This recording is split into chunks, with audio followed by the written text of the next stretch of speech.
قال رسول الله صلى الله عليه وسلم قال الله تعالى عز وجل كل عمل ابن آدم له الا الصيام. رسول الله صلی الله علیه و آله و سلم در یک حدیث قدسی از قول الله سبحانه و تعالی می‌فرمایند هر عمل بنی آدم برای خودشه الا روزه. هر عمل بنی آدم میتونه با ریا ترکیب بشه، هر عملی میتونه برای تظاهر و خودنمایی انجام بشه الا روزه که خالصانه برای رضایت الله و تقرب به درگاه پروردگار عالمیانه. فانه لی و انا اجزی به. مگر روزه که برای منه و من خودم شخصا به پاداش روزه‌دار رسیدگی میکنم.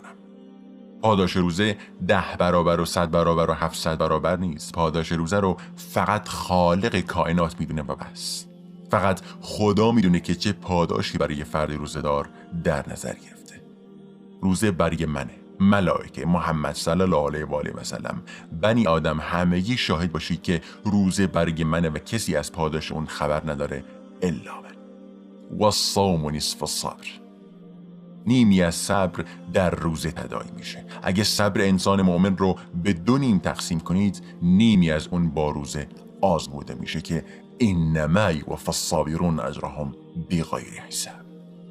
پاداش انسان‌های صبور و شکیبا رو بدون حد و مرز و بدون حساب خواهیم داد و فقط الله میدونه که بدون حساب چقدر هست و یک فرد روزه‌دار چقدر میتونه برای چنین سرمایه‌گذاری بزرگی پاداش دریافت کنه. اما ممکنه این پاداش بزرگ، این کوهی از حسنات، این دریای سرازیر شده رحمت پروردگار با عملی از اعمال ما لکه دار بشه یا حتی هیچ پاداشی برای اون دریافت نکنیم. من لم یدع قول الزور والعمل به فلیس لله حاجة بأن یدع طعامه و شرابه.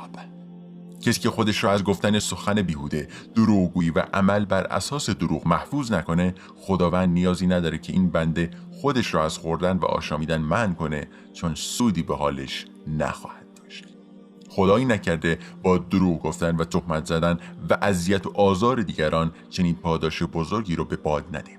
خدایی نکرده خودمون رو با گرسنگی و تشنگی تلف نکنیم و در انتهای روز دست خالی هیچ خیری برامون باقی نمونه. رمضان ماه خودسازیه. رمضان ماه نگه داشتن دست و زبان و چشم و قلب از گناه و هر گونه لغزشه. رمضان تمرین بندگی الله و ماه بخشش و رسیدن به رستگاریه. خودم و همه شما را دعوت میکنم که از سفره خوردن و آشامیدن کنار بکشید و از سفره بزرگ بخشش و رحمت پروردگار سیراب بشید.